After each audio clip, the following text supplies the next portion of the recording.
Hi guys, मेरा नाम है ऋषभ गोयल और आप देख रहे हैं मेरे साथ डीए की प्लेलिस्ट, जिसमें अभी हमने पिछले लेक्चर में कवर करा है ऑप्टिमल बाइनरी सर्च ट्री। उसमें अभी हमने सिर्फ सिंगल फ्रीक्वेंसी के बारे में बात करी थी, बट ये वाला लेक्चर उसी का कॉन्टिन्यूशन में रहेगा। पिछली वीडियो बड़ी हो गई थी, इसलिए मैंने उसको कट करके यहाँ पर दूसरी वीडियो में स्टार्ट करा है। इसमें हम देखेंगे हमारे पास जब दो फ्रीक्वेंसीज गिवन हो, दो फ्रीक्वेंसीज कैसे, एक जैसे सक्सेसफुल सर्च प्रोबेबिलिटी गिवन है और एक अनसक्सेसफुल सर्च प्रोबेबिलिटी गिवन है। इधर हमारे पास फ्रीक्वेंसी की जगह प्रोबेबिलिटीज गिवन है और वो भी दो, that is successful and unsuccessful.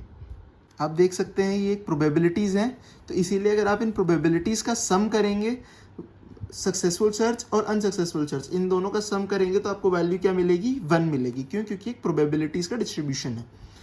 ऐसे ही अगर हमें 10 से बड़ी वैल्यू ढूंढनी है और 20 से छोटी वैल्यू, सपोज 11, 12, 15, तो वो भी एक अनसक्सेसफुल सर्च होगी क्योंकि वो हमारी कीज़ में लाई नहीं करती। तो उसकी अनसक्सेसफुल सर्च प्रोबेबिलिटी क्या होगी, 0.05। ऐसे ही 20 से बड़ी और 30 से छोटी वैल्यू ढूंढनी है तो उसकी अनसक्सेसफुल सर्च प्रोबेबिलिटी है 0.15। सिमिलरली 0.05, और अगर हमें 40 से बड़ी वैल्यू ढूंढ लिया तो उसकी अनसक्सेसफुल सर्च प्रोबेबिलिटी होगी 0.05। तो इसीलिए यहाँ पर आप देख सकते हैं कि हमें 10 की लेफ्ट साइड की वैल्यूज को भी कंसिडर करना और 40 की राइट साइड की भी। इसीलिए हमारे पास अनसक्सेसफुल सर्च प्रोबेबिलिटीज एक एक्स्ट्रा होती है। ऐसे ही आप देख सकते हो 0.1 हमारी किसकी प्रोबेबिलिटी है, 0.1 हमारी उन एलिमेंट्स की प्रोबेबिलिटी है जो कि हमें नहीं मिले। कौन से एलिमेंट्स में नहीं मिले, जो लेस देन 10 है। लेस देन 10 कौन कौन से एलिमेंट्स हो सकते हैं, -∞ to 9। कौन कौन से एलिमेंट्स है, elements from -∞ to 9 are not found in this area. And suppose इधर हमारे पास 0.05 प्रोबेबिलिटी है, तो इधर हमें कौन से एलिमेंट्स नहीं मिले, वो हैं 11 to 19। ऐसे इधर हमें कौन से एलिमेंट्स नहीं मिले, 21 to 29। इधर तक ऐसे जाते रहेंगे तो हम देखेंगे हमें इधर कौन से एलिमेंट्स नहीं मिलेंगे, 41 to इन्फिनिटी। मैंने इनको कुछ नाम दे दिया है, जैसे PI हमने नाम दिया प्रोबेबिलिटीज, सक्सेसफुल सर्च प्रोबेबिलिटीज को P1, P2, P3, P4। ऐसे ही मैंने अनसक्सेसफुल सर्च प्रोबेबिलिटीज को नाम दिया Q0, Q1, Q2, Q3, Q4। इधर हमने Q0 से स्टार्ट करा है क्योंकि हमारे पास इधर क्या है, एक्स्ट्रा वैल्यू है। एज देयर आर 4 एलिमेंट्स, सो इधर हम अब नंबर ऑफ एलिमेंट्स देखेंगे। हमारे पास 4 हैं तो हम इधर इसके नंबर ऑफ कॉम्बिनेशंस ढूंढेंगे कि कितने हम इसके ट्री बना सकते हैं। इसके हम कितने ट्री बना सकते हैं, उस फॉर्मूले को यूज़ करेंगे हम 2n/n+1, तो उधर से हमें वैल्यू मिलेगी 14।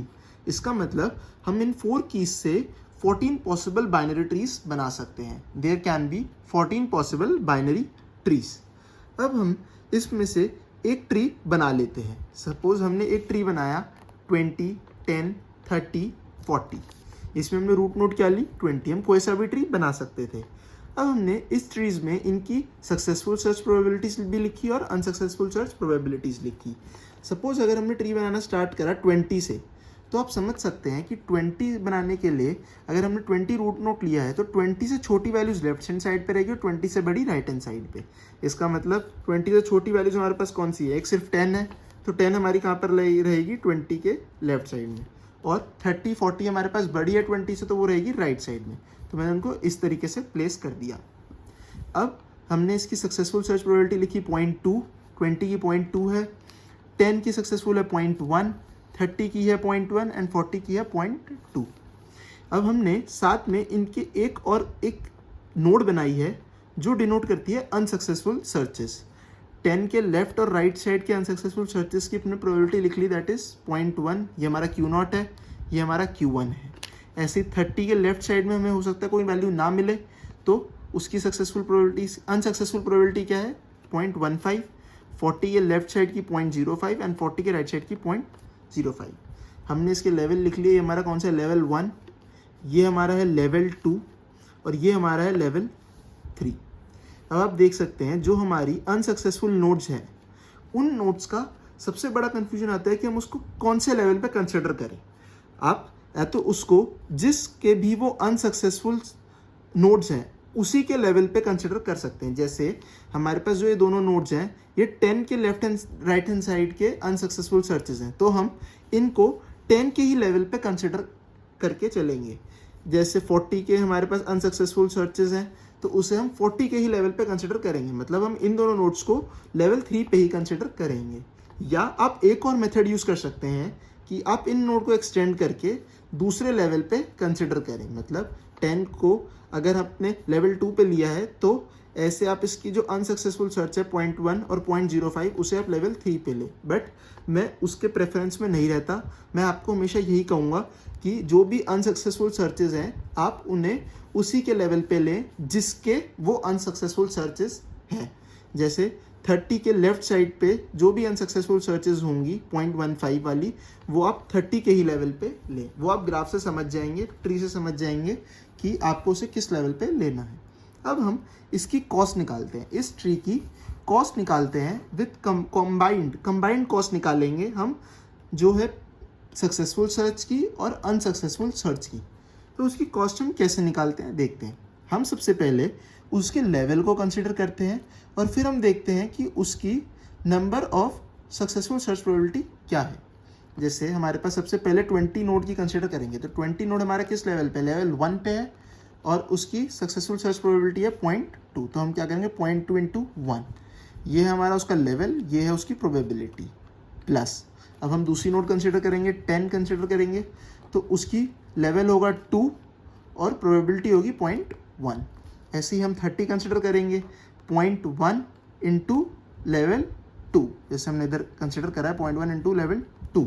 ऐसे ही हम फिर 40 कंसिडर करेंगे, 0.2 इंटू लेवल 3। अब हमने जब इनके सक्सेसफुल सर्च प्रोबेबिलिटीज कंसिडर कर ली, अब हमें अनसक्सेसफुल नोड्स भी कंसिडर करनी होगी। जैसे ये 0.1 है तो इसको आपको किस लेवल से मल्टीप्लाई करना होगा, वो है लेवल 2 ही। लेवल 2 क्यों लिया हमने, क्योंकि वो हमारे 10 से ओरिजिनेट हो रहे हैं। ये हमारे नोट्स कहाँ से ओरिजिनेट हो रहे हैं, 10 से, और 10 का लेवल क्या है 2, तो हम इनका भी क्या लेवल लेंगे, 2 ही लेंगे।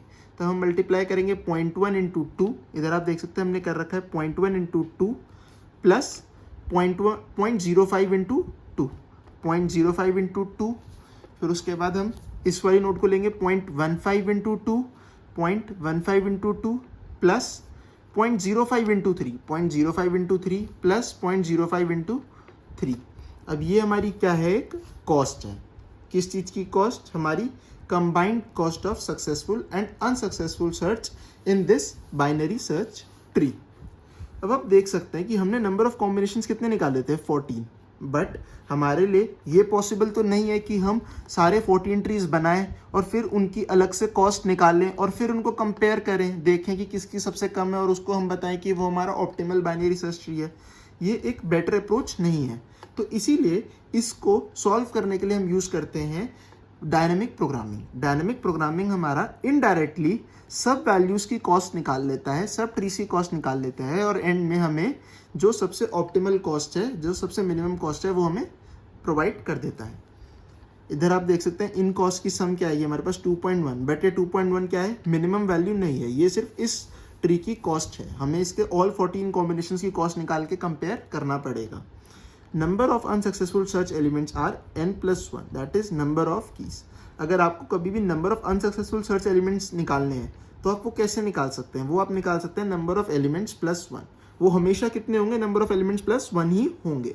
जैसे इधर हमारे पास स्टार एलिमेंट्स है तो नंबर ऑफ अनसक्सेसफुल सर्चेस हमारे पास कितने होंगे, 5 कीज होंगे। देख सकते हैं 1 2 3 4 5। अब मैं आपको जो कॉस्ट है उसका जनरलाइज फॉर्मूला निकालने को दिखाता हूँ। जैसे हम देखा था, हमने प्रोबेबिलिटी को लेवल से मल्टीप्लाई करा था और उनका समेशन लिया था, तो उसी तरीके से हम कॉस्ट का फॉर्मूला डिराइव करते हैं।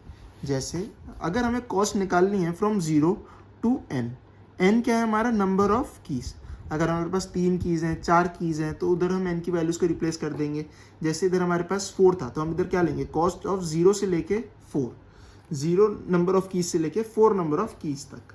तो उसकी कॉस्ट हम कैसे निकालेंगे, उसकी कॉस्ट हम निकालेंगे that is PI into level of that node.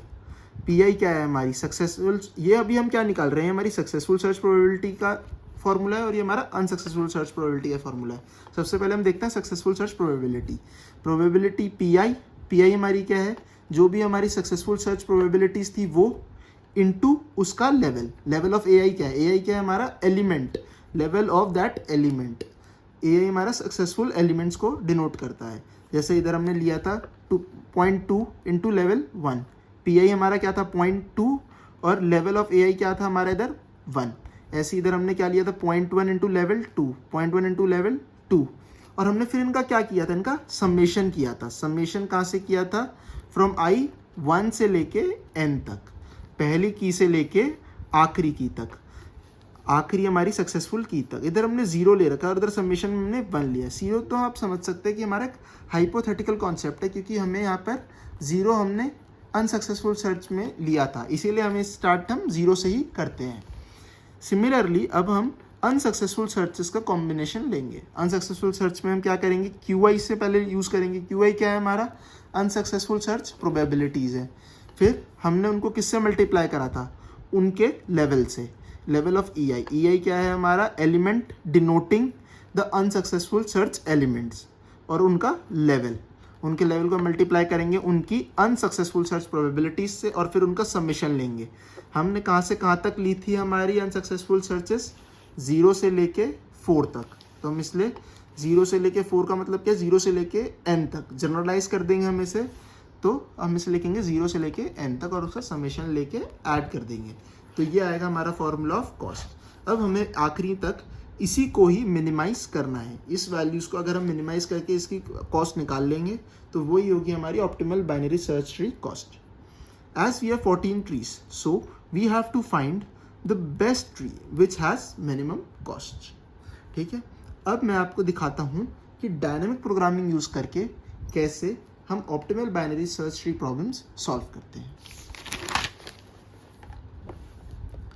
सबसे पहले जो इम्पोर्टेंट पॉइंट इसमें ये है वो है ये फॉर्मूला। इस फॉर्मूला को आपको याद रखना होगा कि किस तरीके से हम इस फॉर्मूला को लिखते हैं और कैसे इसे हम आगे इम्प्लीमेंट करते हैं। आप इस क्वेश्चन को अगर 2-3 बार सॉल्व करेंगे, इस पे रिलेटेड 1-2 क्वेश्चंस और लेके सॉल्व करेंगे, तो आपको फॉर्मूला हमेशा याद रहेगा और आपको तरीका भी समझ में आ जाएगा कि हमें किस तरीके से इसे यूज़ करना है। फॉर्मूला है C of I, J। I का मतलब क्या है, एलिमेंट्स I, एंड J का मतलब है इंडेक्स J।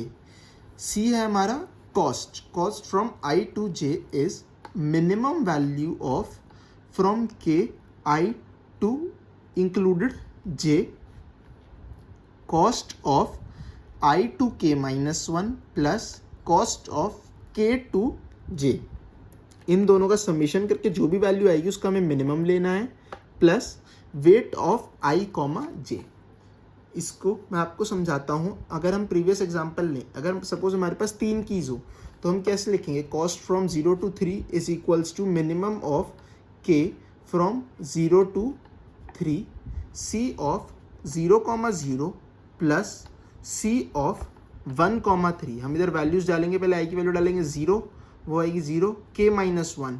K हमने क्या लिया, सपोज अभी हमने लिया K 1 लिया, स्टार्टिंग में हमने K स्टार्ट करा 1 से, तो K हमने 1 से स्टार्ट किया, तो इधर हमारे पास क्या आएगा 0 प्लस C ऑफ 1, J हमारा 3, अब हमने क्या लिया, K 2 लिया है। K हम क्या क्या ले सकते हैं, K इधर हम ले सकते हैं K can be 1, 2 and 3, 0 included नहीं होगा।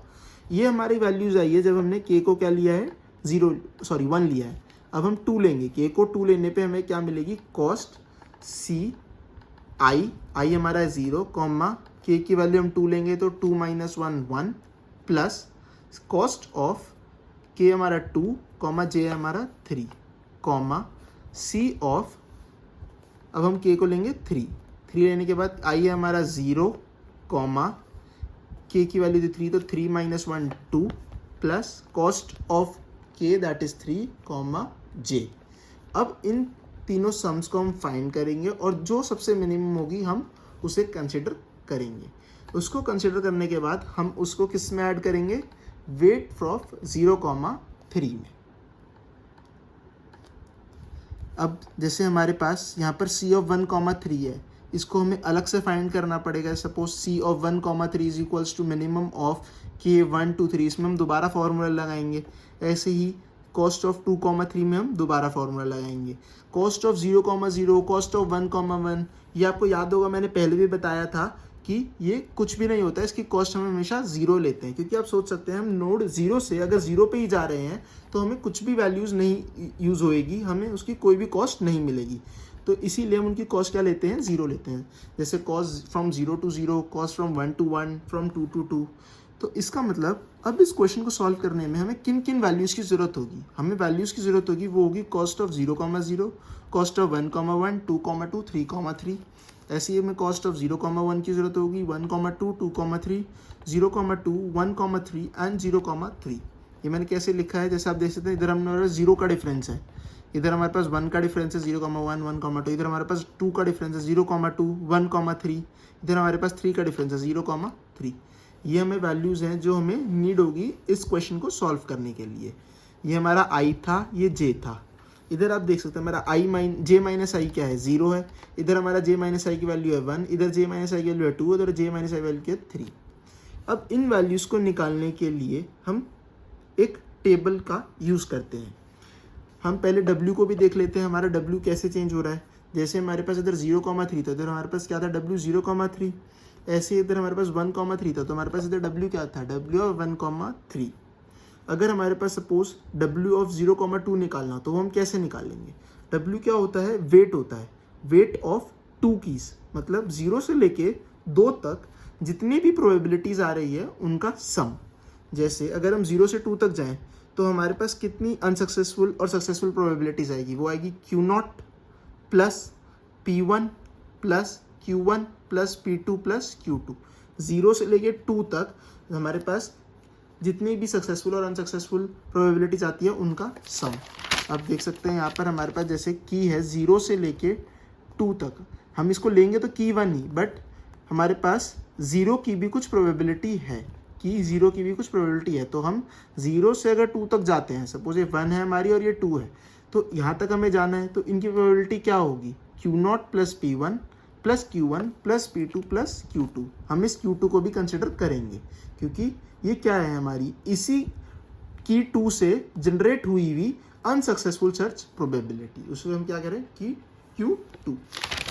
ऐसे ही सिमिलरली अगर हमने 0 से 3 तक निकालना है, तो हम कहाँ तक सम करेंगे, हम की 3 तक सम करेंगे, that is Q1 P1 Q1 P2 Q2 P3 Q3। इधर आप देख सकते हैं अगर हमें 0 से लेके 3 की तक जाना है, तो हमारे पास वेट कैसे होगा, Q0 plus P1 plus Q1 plus P2 plus Q2 plus P3 plus Q3। हम 3 तक लेंगे, इसीलिए मैंने ऐसे नंबरिंग करी थी।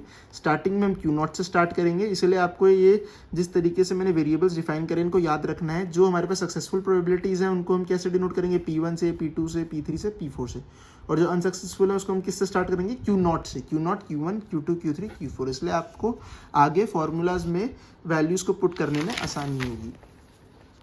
अब इधर आप चेक करेंगे तो आप देख पाएंगे कि Q1 P1 Q2, यहाँ Q2 तक तो हमारे को कौन सा ही वेट मिला, वो मिला हमारे पास वेट ऑफ 0,2। ये वैल्यूज़ दोनों सेम है, तो इसको हम W ऑफ 0,2 से रिप्लेस कर सकते हैं। तो हम W ऑफ 0,3 को क्या लिखेंगे, weight of 0,2 plus P3 plus Q3। तो इससे हम एक वेट का भी जनरलाइज फॉर्मूला निकाल पाएंगे, that is weight of I, J is equals to weight of, इधर वैल्यू सेम है 0,0, that is weight of I, इधर 3 का 2 हो गया, तो इसका मतलब एक कम हो गया, तो इसीलिए J का हमने क्या कर दिया इधर J माइनस 1।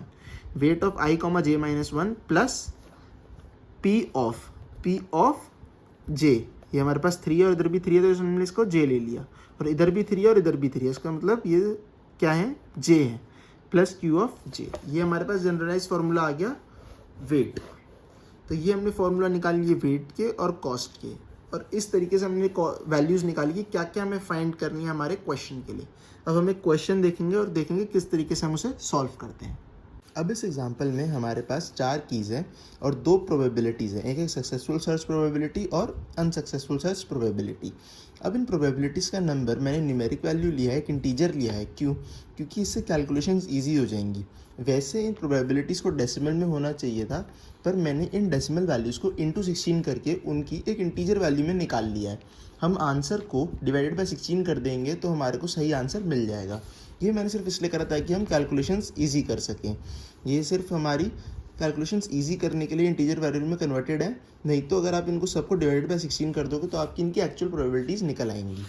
अब हम स्टार्ट करते हैं इस एग्जाम्पल को सॉल्व करना। सबसे पहले हम इसमें क्या स्टेप यूज़ करेंगे, हम सबसे पहले इंडेक्सिंग करेंगे।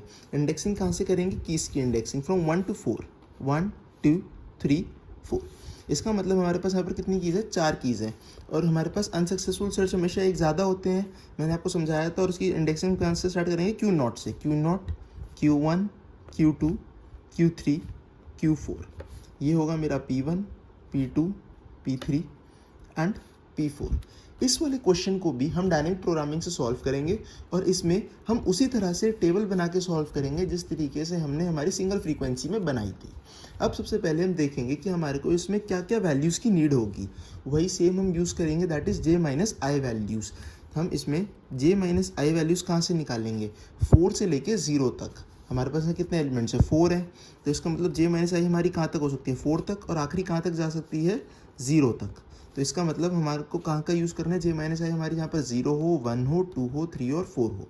जब हमारी J minus I value suppose 0 हो गई, तो हम कौन कौन सी वैल्यूज़ को कंसिडर कर सकते हैं, that is cost of 0,0, cost of 1,1, cost of 2,2, cost of 3,3। ये कब है, जब हमारी J माइनस आई वैल्यू 0 है। जब हमारी J माइनस आई वैल्यू 1 होगी तो हम क्या लेंगे, cost of 0,1, cost of 1,2, cost of 2,3, cost of 3,4। इसमें एक और कॉस्ट आएगी 4,4, क्योंकि हमारे पास 4 एलिमेंट्स है तो इनका भी सब्ट्रैक्शन 0 ही होगा। ऐसे ही 2 के लिए, 3 के लिए और 4 के लिए। तो हम ऐसे कितनी वैल्यूज निकालेंगे आखिरी में, कॉस्ट ऑफ 0 से लेके 4। यही है हमारा लास्ट आउटपुट जो हमें निकालना है, और इसी को हमें मिनिमाइज़ करना है, इसी की हमें मिनिमम वैल्यू निकालनी है। हम फिर से एक टेबल बनाएंगे जिसमें हम यहाँ पर पिछली टेबल में जब हम सिंगल फ्रीक्वेंसीज ले रहे थे तब उसमें हम आई और जे वैल्यूज़ के अकॉर्डिंग निकाल रहे थे। अब इसमें हम टेबल बनाएंगे of I and J minus I की। जैसे हम एक टेबल बना लेते हैं, इसमें भी हमारे को 4 एलिमेंट्स लेने हैं टेबल में, और एक एक्स्ट्रा लेंगे that is for 0, that is 0, 1, 2, 3 and 4। 4 ले लिए हैं इसमें। सबसे पहले यहाँ पर हम इसको लिखेंगे, हमारा आई है, और इस तरफ लेंगे J minus I. J minus I is equals to 0। सबसे पहले यहाँ पर हम 0 ले लेते हैं, फिर उसके बाद लेंगे हम J minus I is equals to 1, फिर 2, फिर 3 और फिर 4। ये कुछ इस तरीके से हमने हमारी टेबल बना ली। अब हम इसमें वैल्यूज़ को फिल करेंगे। यहाँ तक होपफुली आपको क्लियर होगा। J माइनस आई वैल्यूज़ की अब हम देख सकते हैं हमें ये वाली वैल्यूज़ निकालनी है हमारे क्वेश्चन को सॉल्व करने के लिए। तो अब हम इस टेबल में क्या क्या वैल्यूज़ को फिल करेंगे, एक होगी हमारी cost value that is this, एक हम फिल करेंगे हमारी वेट वैल्यूज़ कि उसका क्या वेट था दैट इज़ W। वो W हमारा आगे क्वेश्चंस में सॉल्व करने के लिए इस्तेमाल होएगा, क्योंकि मैंने एक फॉर्मूला डिराइव किया था W का, जिसमें हमारे को अगर आगे वाले W की वैल्यू निकालनी है, आगे वाले वेट की वैल्यू निकालनी है, तो हमें पीछे वाले वेट की भी ज़रूरत होगी। तो इसीलिए अगर हम उनकी वेट वैल्यूज़ भी साथ साथ लिखते चलें तो हम उसको ईजिली कैलकुलेट कर पाएंगे। और हमें बाइनरी ट्री बनाने के लिए, आपको पिछले एग्जाम्पल में याद होगा जिसमें हमने सिंगल फ्रीक्वेंसी करा था, तो बाइनरी ट्री बनाने के लिए हमने किसको लिया था साथ में, के वैल्यूज़ को, मतलब रूट वैल्यूज़ को। तो इधर हम रूट वैल्यूज़ भी कंसिडर करेंगे। इसका मतलब यहाँ पर हम 3 वैल्यूज़ को कंसिडर करेंगे, एक वेट, एक कॉस्ट और एक रूट। तो स्टार्ट करते हैं अब इसको, इस टेबल को फिल करना। इस टेबल को मैंने पहले ही फिल कर लिया ताकि वीडियो लंबी ना हो। मैं आपको बता देता हूँ, जैसे यहाँ पर हमने आई वैल्यू ली थी और यहाँ पर हमने J माइनस आई वैल्यूज़ ली थी, तो इधर हमने 3 वैल्यूज़ कही थी कि कंसिडर होंगी टेबल में, एक वेट, एक कॉस्ट और एक R that is root value, जिसको हम K वैल्यू भी कहते हैं। इधर हमने वेट 0,0 लिखा है, जिसमें अगर हमारा I 0 है तो हमें J माइनस आई भी क्या रखना है, 0। अगर I 0 तो J की वैल्यू भी क्या होनी होगी, 0। तो इसलिए हमने लिखा है W of I, J। I हमारा 0 है और J हमारा क्या होना चाहिए, 0। ऐसे ही कॉस्ट ऑफ 0,0, रूट ऑफ 0,0। अगर हमारी I की वैल्यू 1 है और J माइनस आई हमारा 0 होना चाहिए, तो इसका मतलब J की वैल्यू भी क्या होगी, 1 ही होगी। तो इसीलिए इधर हमारा क्या आया, weight of 1,1। Similarly cost of 1,1 and root of 1,1। ऐसे ही 2 के लिए, 3 के लिए, 4 के लिए। अगर हमारे पास J माइनस आई की वैल्यू 1 है और I 0 है, I 0 है और J माइनस आई की वैल्यू 1 है, तो इसका मतलब J की वैल्यू क्या होगी, 1। इसलिए हमने इधर क्या लिखा, W ऑफ 0,1। ऐसी कॉस्ट ऑफ 0,1। इस तरीके से हमने पूरी टेबल को फिल कर लिया। जब हमारे पास सिंगल फ्रीक्वेंसी थी तब आपको याद होगा हमारी टेबल कुछ इस डायगोनल की फॉर्म में बनी थी, बट इधर हमारी इस टेबल किस फॉर्म में बन रही है, कुछ इस डायगोनल की फॉर्म में। पहले हमारे पास जब सिंगल फ्रीक्वेंसी थी तो हमारे पास डायगोनल कुछ यूं वाला आ रहा था, हमारे पास सारी वैल्यूज इस फॉर्म में आ रही थी, हम सिर्फ ऊपर इधर की वैल्यूज़ को कंसिडर कर रहे थे। सिमिलरली इस वाले में हमारे पास जब सिर्फ j माइनस आई ले रहे हैं हम, तो इसीलिए हम इधर किस टाइप की टेबल बन रही है हमारी, इस टाइप के डायगोनल की, जिसमें हम सिर्फ इस वाले अपर ट्रायंगुलर मैट्रिक्स की ही वैल्यूज़ कंसिडर कर रहे हैं। अब हमको इनकी वैल्यूज़ को फाइंड करना है और हमें आखिरी में किसको मिनिमाइज़ करना है, मतलब इस वाली वैल्यूज़ को, कॉस्ट ऑफ 0,4 इस वाली वैल्यू को हमें लेना है और यही हमारी क्या होगी, सबसे मिनिमम कॉस्ट होगी। और उनकी के वैल्यूज़ या मतलब रूट वैल्यूज से हम क्या बना सकेंगे, फिर उनका बाइनरी ट्री। अब हम कैलकुलेशन स्टार्ट करते हैं वेट्स की, कैसे हम वेट 0,0 फाइंड करते हैं। अब आप समझते हैं कि कॉस्ट ऑफ 0,0 अगर हम लिखें कॉस्ट ऑफ 0,0 ये क्या होगी, ज़ीरो होगी, क्योंकि एक हाइपोथेटिकल कॉन्सेप्ट है। मैंने बताया था आपको कि हम 0 से 0 पे अगर जाएंगे तो हमारी कोई कॉस्ट नहीं लगेगी। ऐसे ही अगर हम 1 से 1 पे जाएंगे तो भी कोई कॉस्ट नहीं लगेगी, अगर हम उसी नोड पे रहेंगे तो हमारी कोई भी कॉस्ट नहीं लगेगी। तो इनकी वैल्यूज़ क्या हो गई, 0 हो गई, कॉस्ट ऑफ 1 1 2 2 3 3 एंड 4 4। बट इनकी वेट की कॉस्ट 0 नहीं होगी। अब मैं आपको बताता हूँ इसकी वेट की कॉस्ट हम कैसे निकालते हैं। सपोज हमें निकालना है वेट ऑफ 0,0, इसकी कॉस्ट क्या होगी। अगर हम पिछली बार की वीडियो में याद करें कि हमने पिछली बार सिंगल फ्रीक्वेंसी में हमने कैसे निकाला था, हमने इसकी फर्स्ट वैल्यू को कंसिडर नहीं किया था, हमने इसको लीव कर दिया था और हमने सिर्फ जो उसकी नेक्स्ट वैल्यू है उससे वेट निकालना स्टार्ट करा था। मतलब यहाँ से इसको लीव करके जो इसकी अगली वैल्यू है उससे आखिरी तक हमने उसकी वेट को ऐड किया था। बट इधर हम इसको भी कंसिडर करेंगे। जैसे अगर हम 0 से 0 गए तो 0 से 0 जाने पे हमारी कितना वेट लग रहा है, वो है सिर्फ Q0। आप देख सकते हैं 0 पे हमारी क्या वैल्यू है, सिर्फ Q0 की। तो और कोई भी वैल्यू हमारी 0 पे नहीं है, ये सब Q1 है, Q2 है, P1 है, P2 है। हमारे पास 0 पे बस किस चीज़ का वेट है, हमारे पास 2 है। हमारे पास सिर्फ क्या फ्रीक्वेंसी है 0 पे, दैट इज़ Q0। तो W ऑफ 0,0 क्या होगी, हमारे पास 2 होगी। अगर हम निकालें W ऑफ 1,1 तो हम 1 को भी कंसिडर करेंगे। 1 को कंसिडर करेंगे तो फिर हमारे पास इधर 1 में क्या क्या प्रोबेबिलिटीज़ है, Q1 है और एक P1 है। बट हम इधर क्या प्रोबेबिलिटीज़ को कंसिडर करेंगे, सिर्फ अनसक्सेसफुल वाली को ही कंसिडर करेंगे। तो इसीलिए हम इसको क्या लिखेंगे यहाँ पर 3। इधर हमें ये होगा कि भाई हमने अगर 1 लिया है तो हमने 1 में P1 क्यों नहीं कंसिडर करा, बट हम इधर कंसिडर P1 नहीं करेंगे। हम इधर अगर 1 से 1 पे ही जा रहे हैं तो हम उसमें सिर्फ अनसक्सेसफुल सर्च को ही कंसिडर करेंगे, दैट इज़ Q1। ये काफ़ी अजीब सा कॉन्सेप्ट है समझने में, बट ये एक तरीके से याद रखना ही होता है कि 1 से 1 पे हम सिर्फ Q1 को ही कंसिडर करेंगे। ऐसे अगर हम 2 से 2 पे जाएंगे तो हम P2 ना लेके सिर्फ Q2 ही लेंगे। ऐसे ही हमारे पास सबसे पहले W की क्या वैल्यूज़ आएंगी, जो हमारी QI की वैल्यूज़ हैं वो सेम। या आप याद कर सकते हैं कि हमारी जो पहली टेबल में जो W's की वैल्यू है वो किसके सेम होगी, हमारे QI's के वैल्यू के सेम। हम डायरेक्टली लिख सकते हैं यहाँ पर 2 3 1 1 1। अब हम यहाँ देखेंगे हमारी किस रूट वैल्यूज से आए हैं।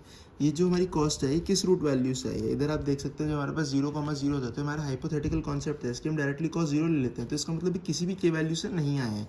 तो इधर हम के वैल्यूज़ क्या लेंगे, 0 लेंगे। तो इसकी फर्स्ट लाइन फिल करना तो सबसे आसान होती है, क्योंकि इधर हम डायरेक्टली QI's की वैल्यू लिख देते हैं। जो हमारी कॉस्ट होती है वो यहाँ पर 0 होती है और जो रूट वैल्यूज़ होंगी वो भी 0 होगी। जो इशू आएगा वो यहाँ से आएगा। अब हमें निकालना है W of 0,1। W of 0,1 W of 0,1 में क्या करेंगे, हम 0 से लेके 1 तक जो भी प्रोबेबिलिटीज़ होंगी उन्हें ऐड करेंगे।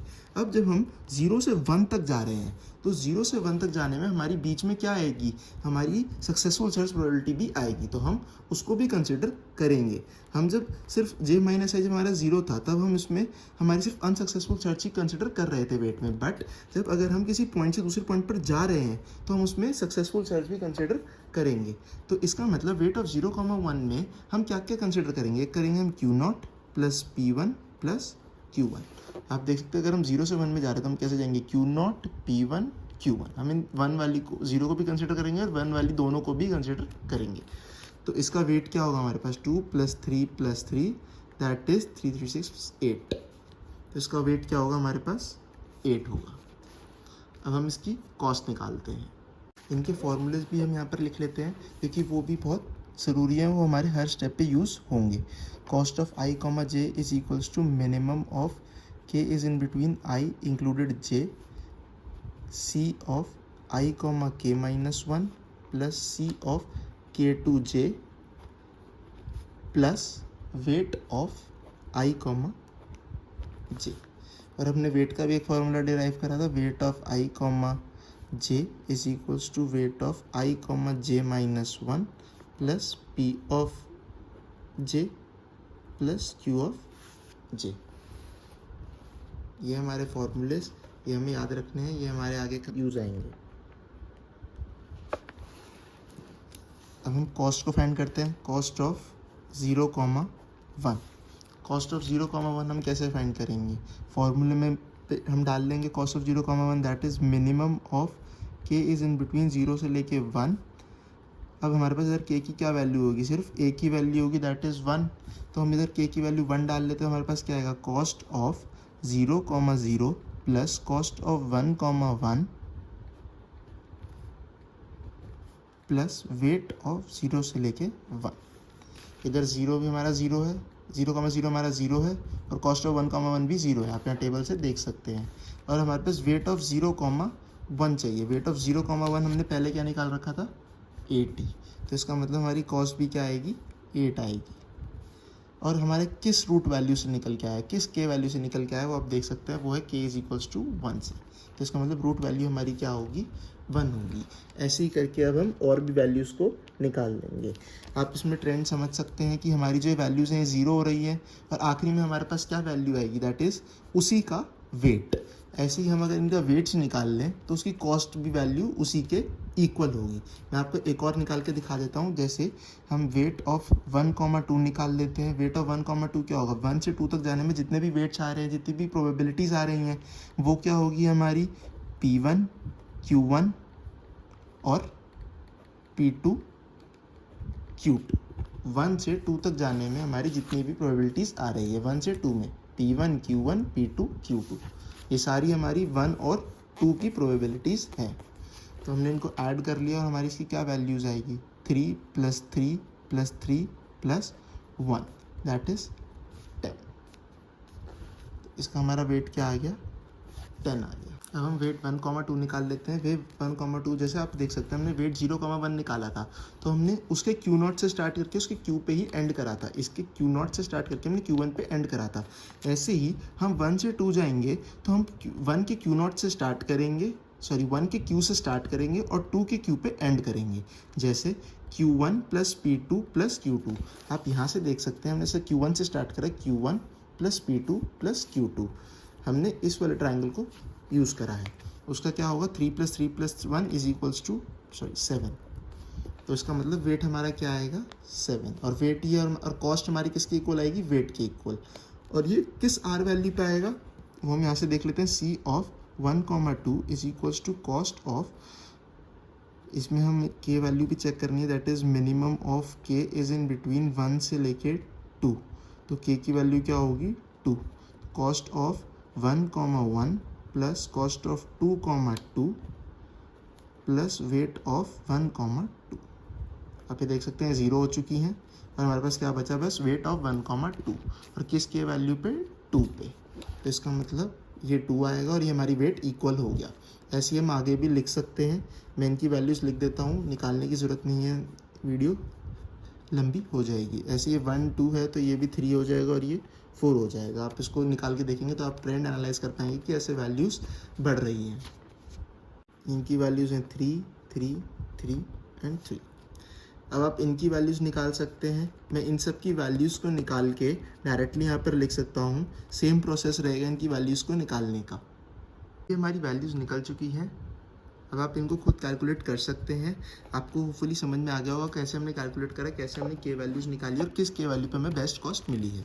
अब आप देख सकते हैं हमें जो यहाँ पर कॉस्ट मिली है 0 से लेकर 4 तक, ये थी हमारी best optimal binary search cost कि किस कॉस्ट पे हमें बेस्ट ऑप्टिमल कॉस्ट मिलेगी, वो है 32 हमारी बेस्ट ऑप्टिमल कॉस्ट है। और किस रूट वैल्यू पे मिलेगी, वो है एट रूट वैल्यू 2।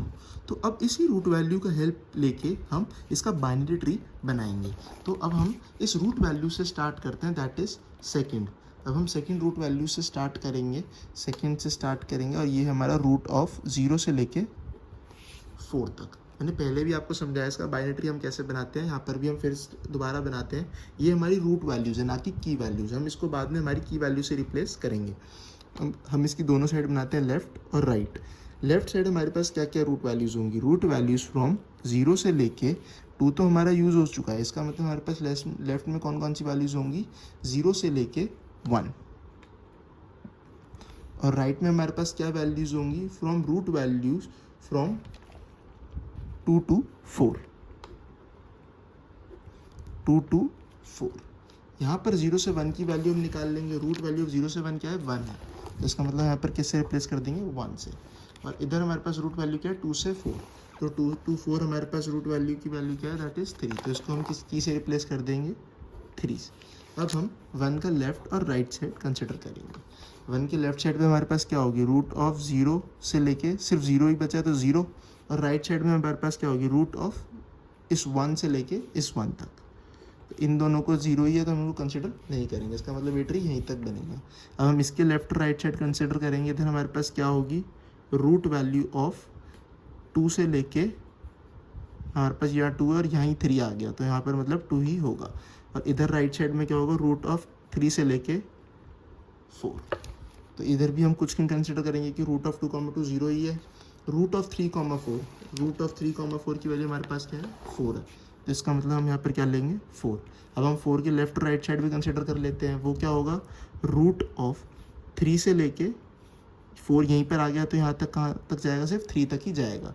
और इधर कहाँ तक जाएगा, रूट ऑफ 4 से लेके 4 तक, तो इधर भी हम कुछ भी कंसिडर नहीं करेंगे क्योंकि इनकी भी रूट वैल्यूज़ क्या है, 0। तो इन अब इसका मतलब ये हमारा बाइनरी ट्री आ गया। अब हम इधर हमारी रूट वैल्यूज़ की जगह की वैल्यूज़ को रिप्लेस कर देंगे। हमारी 2, ये हमारी रूट वैल्यूज़ हैं और ये हमारी की वैल्यूज़ हैं, तो 2 की जगह हम 20 रिप्लेस कर देंगे, 1 की जगह 10, 3 की जगह 30। तो ऐसे हम अगर रिप्लेस करेंगे, 2 की जगह अगर हम 20 रिप्लेस कर दें, 20, इधर हमारे पास होगा 10, इधर हमारे पास होगा 30 एंड राइट साइड 40। तो ये आ गया हमारा best optimal binary search tree. ये हमारा ट्री है और इसकी बेस्ट ऑप्टिमल सर्च कॉस्ट क्या होगी, वो होगी कॉस्ट फ्रॉम 0 से लेके 4 विच इज़ 32। तो इस तरीके से सॉल्व होना था हमारा डबल फ्रीक्वेंसीज वाला क्वेश्चन। अब हमारे दोनों क्वेश्चंस कवर कर लिए, सिंगल फ्रीक्वेंसी वाला और डबल फ्रीक्वेंसी वाला। बस यही था ऑप्टिमल बाइनरी सर्च ट्री में। होपफुली आपको वीडियो अच्छी लगी हो, समझ में आया हो अच्छी तरीके से। अगर आपको कोई भी डाउट हो तो आप कमेंट सेक्शन में लिख सकते हैं, मैं वहाँ पर उसको सॉल्यूशन दे दूँगा। आप मेरी वीडियोज़ को अपने फ्रेंड्स के साथ भी शेयर करें ताकि उनकी भी सेमेस्टर एग्जाम्स में हेल्प हो सके और वो भी काफ़ी अच्छा स्कोर कर सके। मेरी वीडियोज़ को लाइक करें और सब्सक्राइब करना ना भूलें ताकि हमें मोटिवेशन मिले और ऐसी वीडियोज़ आगे बनाते रहने का। अगली वीडियोज़ में मिलते हैं। Thank you, bye.